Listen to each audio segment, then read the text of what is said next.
The media and our friends in the Democrat Party kept saying we needed new legislation, we must have legislation to secure the border.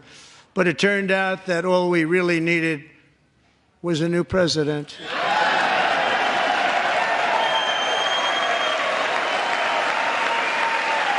In recent years, our justice system has been turned upside down by radical left lunatics. And we have ended weaponized government where, as an example, a sitting president is allowed to viciously prosecute his political opponent, like me. How did that work out? Not too good. Not too good. In comparison, under Joe Biden, the worst president in American history, there were hundreds of thousands of illegal crossings a month. And virtually all of them, including murderers, drug dealers, gang members, and people from mental institutions and insane asylums, were released into our country. Who would want to do that? This is my fifth such speech to Congress.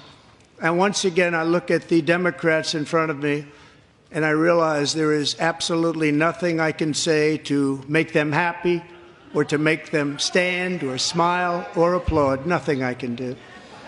I could find a cure to the most devastating disease, a disease that would wipe out entire nations, or announce the answers to the greatest economy in history, or the stoppage of crime to the lowest levels ever recorded.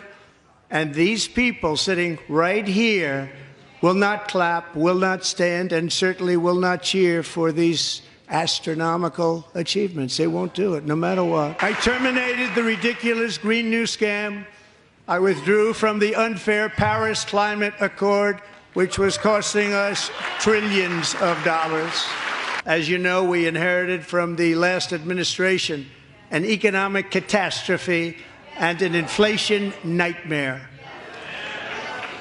Their policies drove up energy prices, pushed up grocery costs, and drove the necessities of life out of reach for millions and millions of Americans. They've never had anything like it. Joe Biden especially let the price of eggs get out of control. The egg price is out of control, and we're working hard to get it back down. Secretary, do a good job on that. You inherited a total mess from the previous administration. Do a good job. Elon Musk, who is in the gallery tonight. Thank you very much. We appreciate it. Everybody here, even this side, appreciates it, I believe. They just don't want to admit that.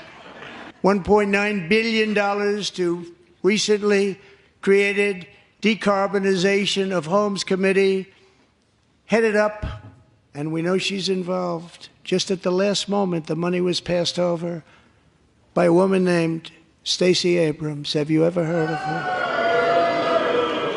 The criminals, killers, traffickers, and child predators who were allowed to enter our country under the open border policy of these people, the Democrats, the Biden administration, the open border insane policies that you've allowed to destroy our country. If we truly care about protecting Americans' children, no step is more crucial than securing America's borders.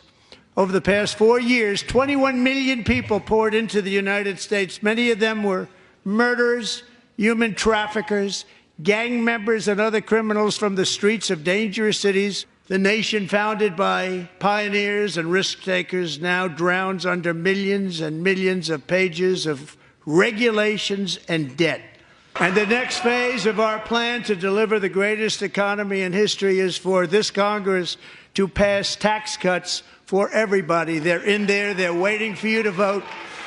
And I'm sure that the people on my right, I don't mean the Republican right, but my right here, I'm sure you're going to vote for those tax cuts, because otherwise I don't believe the people will ever vote you into office. So I'm doing you a big favor by telling you that. Our new Secretary of Health and Human Services, Robert F. Kennedy, Jr.